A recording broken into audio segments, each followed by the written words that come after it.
ব্রিফিংয়ের প্রথম পর্যায়ে আমি ডিএমপিসিএলের পুরা সার্বিক অবস্থা, তারপরে ইন্ডিভিজুয়াল প্রজেক্টগুলি সার্বিক অবস্থা, তারপর আমাদের রিসেন্ট কিছু ইভেন্ট আছে, অ্যাক্সিডেন্ট একটা হয়েছে, তো সমস্ত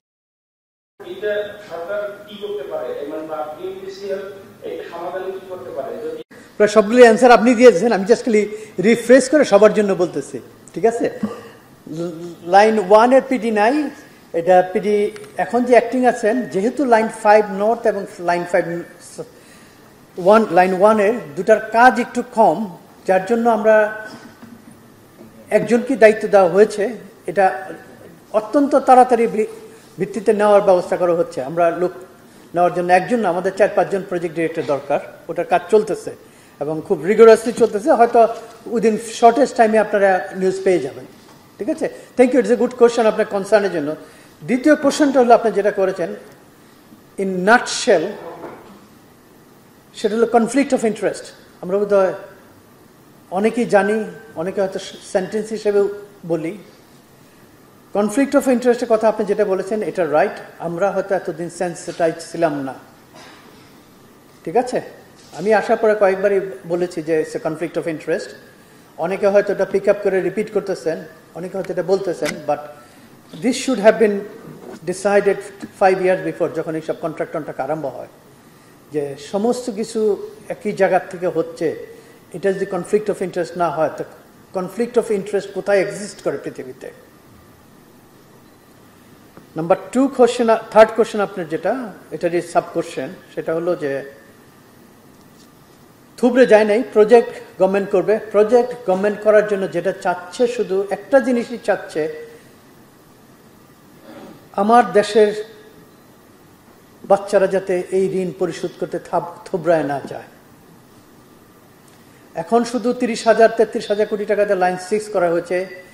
এটার যে কাজের মান, আপনাদের যদি কেউ বুঝতে অসুবিধা হয়, তাহলে আমার আর বলার কিছু নাই এখানে, ঠিক আছে? আপনারা এখন হয়তো সবাই বুঝতে পারতেছেন, যেহেতু ওইটা একই ফরম্যাটে ছিল। আপনি যেটা কোশ্চেন, যেটা conflict of interest, it is running through that parameters. তা আমরা যদি এখন এটা যাই, তা আমাদের এই লোনের পরিমাণ আমাদের বাচ্চারা কিভাবে দিবে, ওটা আপনারাই জাজ করেন এবং বলেন যে এটা থোবরায় গেছেন। এটা থোবরায় যায় নাই। গভর্নমেন্ট চাচ্ছে শুধু একটা কম্পিটিটিভ এনভায়রনমেন্ট ক্রিয়েট করার জন্য, যাতে এখানে কম্পিটিশন হয়ে প্রাইস কম হয়। প্রাইস কম হলে আমার ন্যাশনাল ডেট কম হবে। আমার ন্যাশনাল ডেট কম হলে আমার বাচ্চাদের রিপেমেন্ট করতে সুবিধা হবে, দেশের নাগরিকের সুবিধা হবে। মেট্রো আমাদের করতে হবে। অনেকের কোশ্চেন, সেকেন্ড কোশ্চেন থাকতে পারে, আমি অ্যাডভান্স বলেছি। মেট্রো আমাদের করতেই হবে, এটা করতেই হবে। পৃথিবীর পাশের দেশেও দেখেন, অনেক দেশে দেখেন মেট্রো হয়েছে, এবং 2-1টা দেশে এখন প্রায় 30 থেকে 35টা মেট্রোর কাজ চলতেছে একটা কান্ট্রিতে। থাইল্যান্ডে 7-8টা মেট্রো একসাথে চলতেছে। মেট্রো আমাদের করতে হবে। আমাদের শুধু একটা কাজই করতে চাচ্ছে গভর্নমেন্ট, সেটা হলো যে আমরা স্মার্ট ফাইন্যান্সিং খুঁজতেছি, যেটাতে ন্যাশনাল এমপ্লয়মেন্ট ক্রিয়েট করবে, আমার লোকাল জিনিস ইউজ হবে, বিদেশ থেকে আনতে হবে না, ক্যাপাসিটি বিল্ডিং করবে অর্গানাইজেশনগুলির, আর আমরা যাতে স্বচ্ছ করতে পারি। আমাদের দেশে, আমার ছোট্ট একটা উদাহরণ, মিরপুর 10 এবং কাজীপাড়া যখন পুড়ে ফেলে, আমি তখন আসছিলাম বাইরে থেকে কাজ করার জন্য, আমি তখন ইনভলভ ছিলাম ফুললি। গ্লাস আনতে 6 মাস লাগবে, বিকজ এই গ্লাস ছিল ইম্পোর্টেড গ্লাস, শুধু গ্লাসগুলি। আমি নাসির গ্লাস থেকে নিয়ে ডবল শিল্ডিং করে, ফাইবার অপটিক্স দিয়ে তৈরি করে, সাথে সাথে ডিজাইন করে, উইদিন 3 মান্থস 2.5 মান্থসের ভিতরে জিনিস চালু হয়ে গেছিল, ঠিক আছে? তা আমাদের নিজের দেশপ্রেমটা বাড়ানো আমাদের সবারই দায়িত্ব। এটা শুধু কোশ্চেন অ্যান্ড অ্যান্সারের ভিতরে দেশপ্রেম বাড়বে না।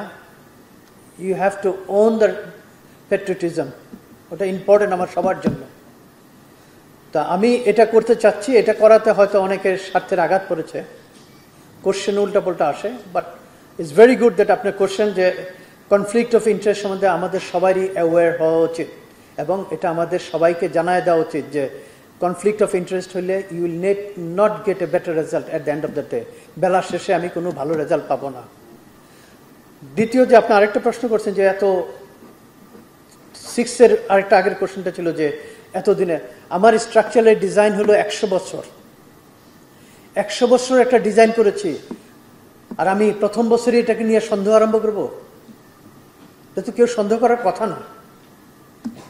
তো বলেই দেওয়া হয়েছে 100 বছরের structural guarantee, design has been done for 100 years. তারপরে এই বিয়ারিং প্যাডের ওরা গ্যারান্টি দিচ্ছে, লাইফ দিচ্ছে 30 বছর, 50 বছরের, সরি 50 বছরের বিয়ারিং লাইফ সাইকেল দিছে। আমি 1 বছর হয়নি, আমার ডিএনপি শেষ হয়নি এখনো আমি এটা নিয়ে দুশ্চিন্তা ঘুমাবো না? এটা কি হতে পারে? আমার কাছে আপনাদের প্রশ্ন, আপনাদের কাছে আমার প্রশ্ন, যেখানে 100 বছরের স্ট্রাকচারাল গ্যারান্টি, 50 বছরের বিয়ারিং এর লাইফ সাইকেল, আমি কেন প্রতিদিন সকালে এটা চেক করতে যাব? প্লিজ।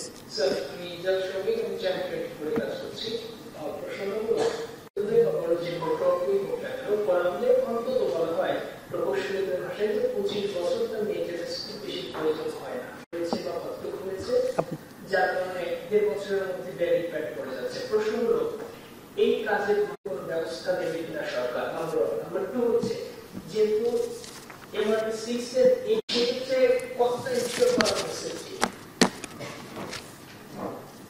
আমার মনে হয় এই কোশ্চেনটা উত্তর দিতে পারলাম আমরা। এটা আমি আগে এক্সপ্লেন করেছি আপনার, যে প্রসেস যে হয় এটা কনসালটেন্ট যারা ছিল তাদের কাজ বুঝে নেওয়ার কথা, বুঝে ডিএমটিসিএলকে বুঝাই দেওয়ার কথা পূর্ণাঙ্গভাবে। বিকজ আমাদের যে কস্ট হয়েছে, এই কস্টে পৃথিবীর সবচেয়ে ভালো মেট্রো হওয়ার কথা পৃথিবীর। এবার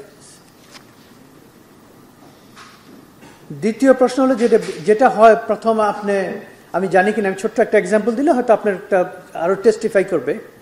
সেটা হলো আপনি গাড়ি কিনলে প্রথম 5 বছর তো সার্ভিসিং লাইসেন্স রিনিউ করতে আপনি কিছু করতে হয় না, অটোমেটিক 5 বছর পরে আপনি বলতে হবে যেটা একটু চেক করতে হবে।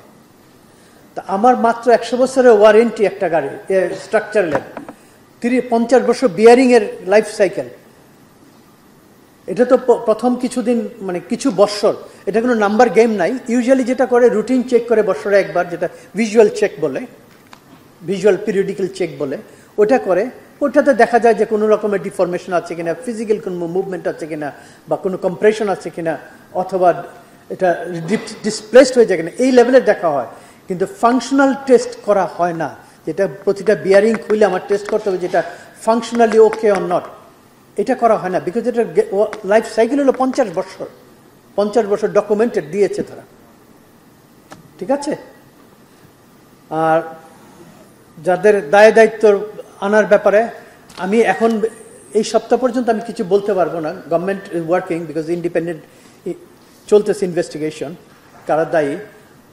তো কন্ট্রাক্ট প্রভিশনে yes, there is a provision that we should bring them into the justice, যারা আগে কাজ বুঝা নিছে এবং প্রপারলি বুঝা নিচ্ছে এবং বুঝা দেয় নাই আমাদেরকে, তাদেরকে জাস্টিসে আনতে হবে। কারণ এটা আমার ট্যাক্স পেয়ারের মানি, এটা আমার পয়সা না, আপনার পয়সা না, সমস্ত জনগণের পয়সা, জনগণের কাছে জবাবদিহি দিতে হবে।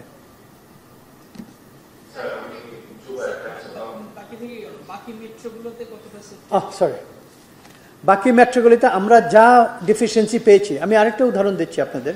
কিছু স্ট্রাকচারাল ডিজাইনের ফাংশনালিটি কিছু অসুবিধা আছে, সেগুলিতে যেমন সমস্ত মেট্রোগুলিতে নেক্সট যত আছে সবগুলিতে ইনস্ট্রাকশন দেওয়া হয়ে গেছে যে এটা করতে হবে, এটা করতে হবে, এটা করা যাবে না, যেটা পেয়েছি। ফর এক্সাম্পল, পৃথিবীর যারা আপনারা বিদেশে গেছেন মেট্রোর জন্য, সবাই দেখেছেন যে স্টেশনগুলির উপরে সমস্ত জায়গায় কমার্শিয়াল বিল্ডিং, রেসিডেন্সিয়াল বিল্ডিং হয়। জাপানেও হয়, কোরিয়াতে হয়, সব দেশ পৃথিবী। যেহেতু আমার মেজর কাজ হয়েছে হংকংয়ে, আমি কাজ করেছি মেজর মেট্রো ওয়ার্ক, একটা 14 বছর প্রায় কাজ করেছি হংকংয়ে। সমস্ত বিল্ডিংয়ের স্টেশনের উপরে 70 তলা 80 তলা বিল্ডিং। আমাদেরকে তারা 70 তলা 80 তলা বিল্ডিং দেখিয়েছে, কিন্তু যখন তারা ডিজাইন করছে আমাদের একটা মেট্রোতে তারা উপরে কোনো বিল্ডিং রাখে নাই, টিওডি রাখে নাই। কেন রাখে না আমি এই অবস্থায় এসে, মাত্র আমি 6 মাস হয়েছে, 7 মাস হয়েছে, আমি বলতে পারবো না। বাট এটা যে অন্যায়, এটার ব্যাপারে অনেক লেখালেখি আমি করতেছি। Design fault, negligence of duties, এটা কেন রাখা হয় নাই, কোন কম্প্রোমাইজে, আমার ওইটার তথ্য নাই আমার কাছে, বাট পৃথিবীর সব দেশেই আছে। তো আমি আরও কিছু ইঞ্জিনিয়ারিং চ্যালেঞ্জ আছে আমার যেগুলি হয়েছে, সমস্তগুলি মেট্রোতে, নেক্সট মেট্রোগুলিতে এগুলি ইনস্ট্রাকশন দেওয়া হয়েছে যাতে টেকেন কেয়ার, দরকার হলে design will review it, will review the design if needed. Alternative option, যে সবসময় যে টানেল হইতে হবে, সবসময় যে বায়োডাক্ট হইতেই হবে, এটার কনস্ট্রাক্টেবিলিটিটা দেখা উচিত আমাদের আবার রিভিউ করে, বিকজ কস্ট এত বেশি হওয়ার কথা না।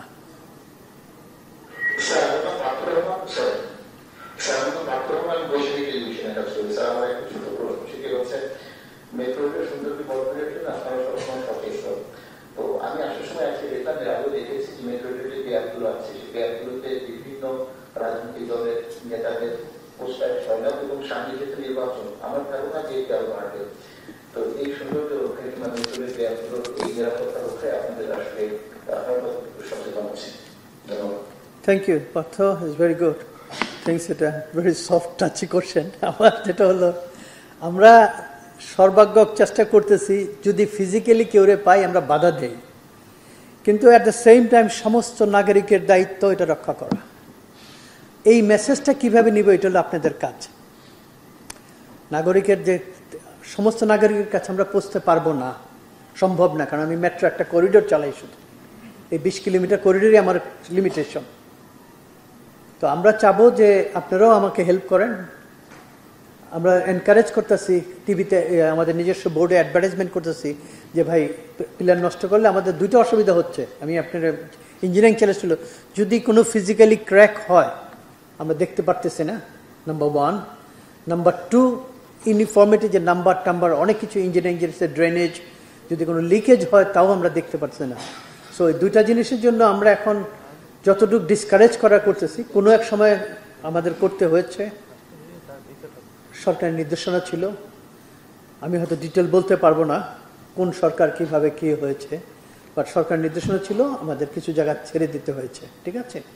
বাট আমরা চেষ্টা করতেছি নিজেরা যাতে যতটুকু এটা না করানো যায়, মানুষকে ডিসকারেজ করতেছি, মানুষকে মোটিভেট করতেছি। আর আপনারাও আমার সাথে মোটিভেট করার জন্য চেষ্টা করেন যাতে আমরা নাগরিক ইয়েটা এলিভেট করতে পারি, সবাই দায়িত্বটা।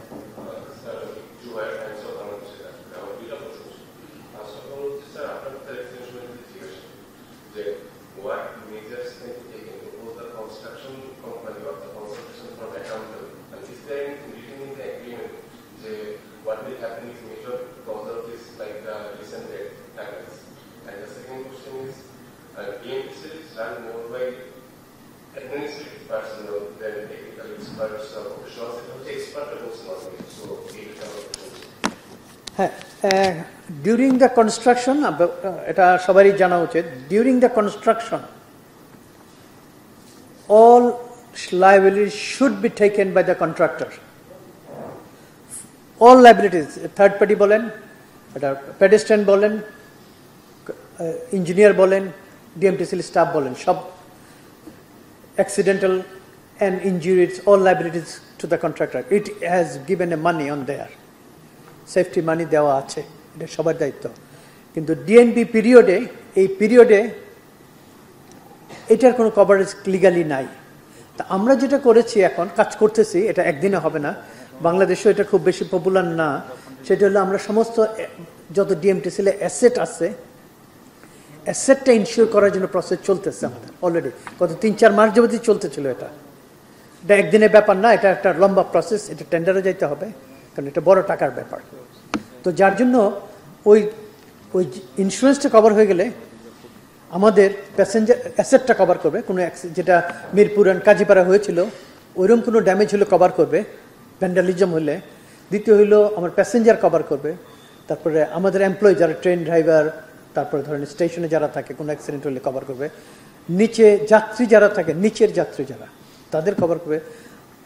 এটার কনসিকুয়েন্সিয়াল যদি কোনো ড্যামেজ হয়, ফর এক্সাম্পল একটা ইলেকট্রিক পোলে ড্যামেজ হলো, ওটা রিপেয়ার তো আছেই, ইলেকট্রিক পোলের যে সাবসিকুয়েন্ট কনসিকুয়েন্সিয়াল এফেক্ট আছে, যেটা হলো যে আরেকটা লোক ইলেকট্রিফাইড হতে পারে, ওইটার জন্য কভারেজের আমরা চেষ্টা করতেছি।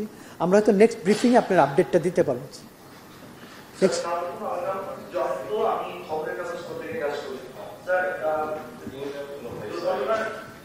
একটা মিনিট ভাই, একটা মিনিট জাস্ট, খালি উনি একটু শেষ করে না, একটা কোশ্চেন আনঅ্যান্সার্ড রয়েছে আমার। হ্যাঁ,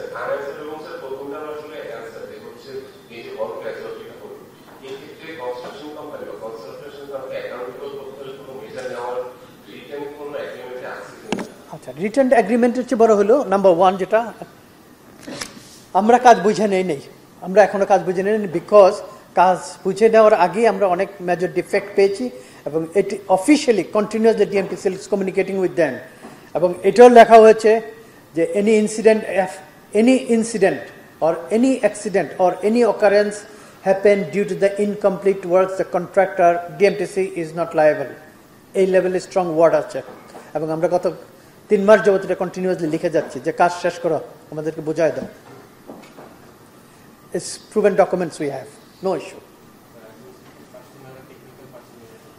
Administrative technical personnel তো হিস্ট্রি, আমরা তো হিস্ট্রির লোক, আমরা technical organization, so we look for way forward. আমি যখন আসছি তো ওটা নিয়েও সমালোচনা হয়েছে অনেক, এখনো হচ্ছে, ইটস নাথিং রং। তো আপনি টেকনিক্যাল লোক আনলেই যে রাখতে পারবো কিনা ওটাও বুঝতে হবে।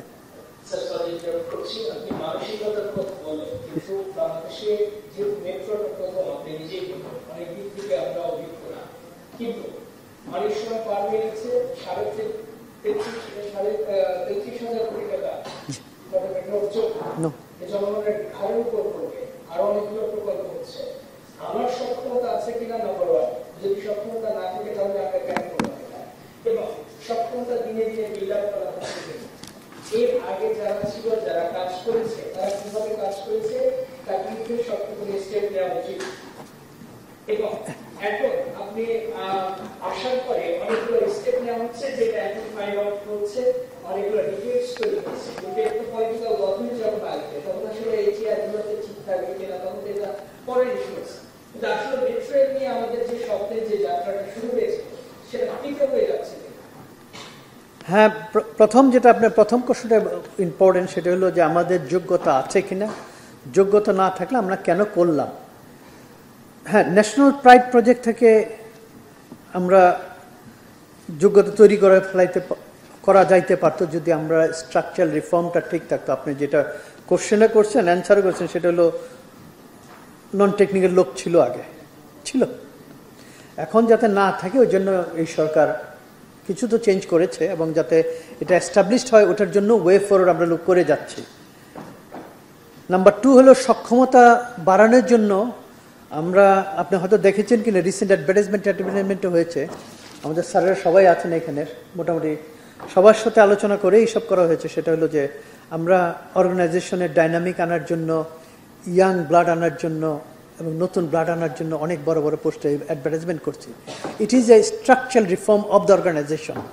ইট is not that wish list যে আমি এরে আনলাম ওরে আনলাম সে চলে গেল, তা না। এটা করার উদ্দেশ্যটা হলো যাতে স্ট্রাকচারে নতুন ব্লাড ফ্লো করে, তাহলে আমার স্ট্রাকচারাল রিফর্ম আসবে। আর আমি যদি একটা পজিশন বদলাইলাম আর একটা সবই রয়ে গেল, তাহলে কোনোদিন স্ট্রাকচারাল রিফর্ম হবে না, ওটা শুধু একটা লোকের পরিবর্তন হলো। নাম্বার টু হলো 3 কোশ্চেনটা আপনি যেটা সক্ষমতা বাড়াচ্ছেন কিনা।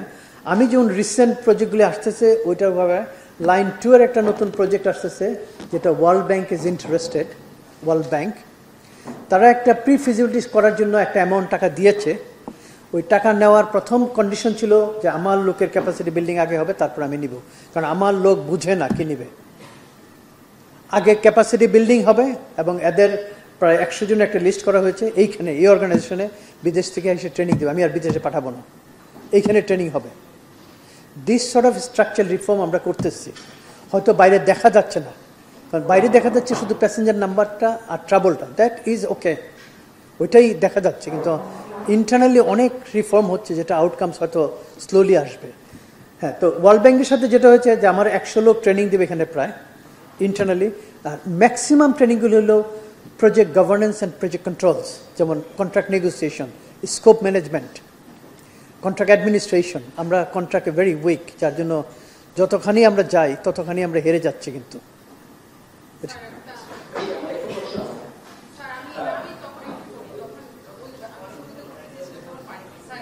আপনার 4টা বাকি রয়েছে, আমি উত্তর দেবো একটা একটা। স্যার, প্রশ্নটা হচ্ছে আপনি বললেন যে মেট্রো রেলের যেসব জায়গায় এখন ডেভেলপমেন্ট হচ্ছে না, আপনারা লিজ দেওয়ার কথা। এগুলো আসলে যে লাইনগুলোর কাজগুলো শুরু হচ্ছে এগুলো আপনারা আরেকটা স্যার, আপনি বললেন যে মেট্রো রেল স্টেশনগুলোতে যে বিকল্পগুলো চালু করতে বলছেন 10 কোটি টাকা হয়, এগুলো আসলে কবে নাগাদ চালু হবে? আরেকটা হচ্ছে কমলাপুর স্টেশন ঠিক আগামী বছর কোন মাসে চালু হবে? 4th quarter. আমি গো ব্যাকওয়ার্ড পাস যে আপনার 4টা কোয়ার্টার মনে থাকবে আমার। Kamalapur 4th quarter trial run শেষ করবো ডিসেম্বরের 31-এর ভিতরে 26, এবং আমরা চাচ্ছি 1 জানুয়ারিতে পাবলিক রেভিনিউ অপারেশন করার জন্য। নাম্বার 2 হলো যেটা লিজ আজকে কালকের ভিতরে কন্ট্রাক্ট হয়ে হবে। এতেশাম এই সপ্তাহের ভিতরে আমরা চেষ্টা করব স্যার। হ্যাঁ ম্যাডাম, আপনার question answer within this week. আর নাম্বার 3 কোশ্চেন যেটা লিজ দেওয়ার কথা বলছেন, এটা শুধু লাইন 6-এরই আমরা এখন করতেছি বিকজ এটা আমাদের সবগুলি জমি আমাদের হাতে আছে, ঠিক আছে? লাইন 6-এ আপনি কত রুখছেন আমি জানি না, আমাদের 112টা স্পট আছে। আমি অনেকে কোশ্চেন করে হয়তো ম্যাগনিটিউডটা বুঝতে পারি না। 112টা জায়গা আছে, আর আমার 96 একর জায়গা আছে total, all together including all entry exit point. Entry exit point আমাদের, তারপরে কিছু করিডোর কিনা আছে আমাদের। তো এই করিডোরগুলি তো আমরা চাচ্ছি যে করার জন্য প্রথম ধাক্কায়।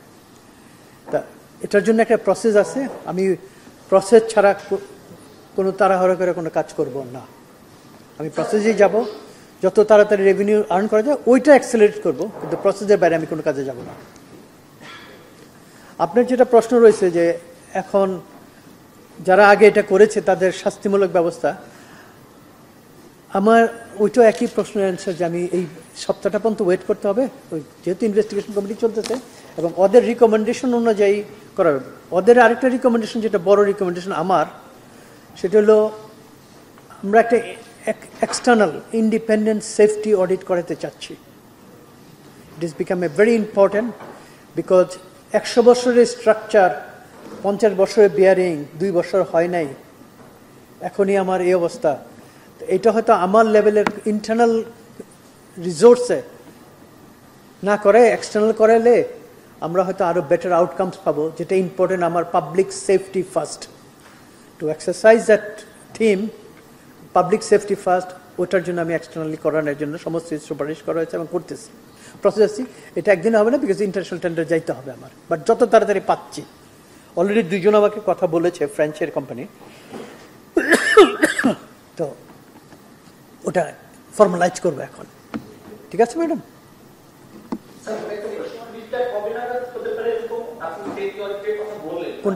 কোনটার সেফটি অডিট করতে আমার ইন্টারন্যাশনাল টেন্ডার যাইতে হবে। আমরা শর্টেস্ট পিরিয়ডে চাবো, যত অ্যাক্সেলারেট করে মিনিস্টার ইন্টারভেনশন নিয়ে যত তাড়াতাড়ি পারি এটা শেষ করতে, because it is a strong sense of. সেই সাথে আরেকটি কাজ হচ্ছে যে 30 দিনের মধ্যে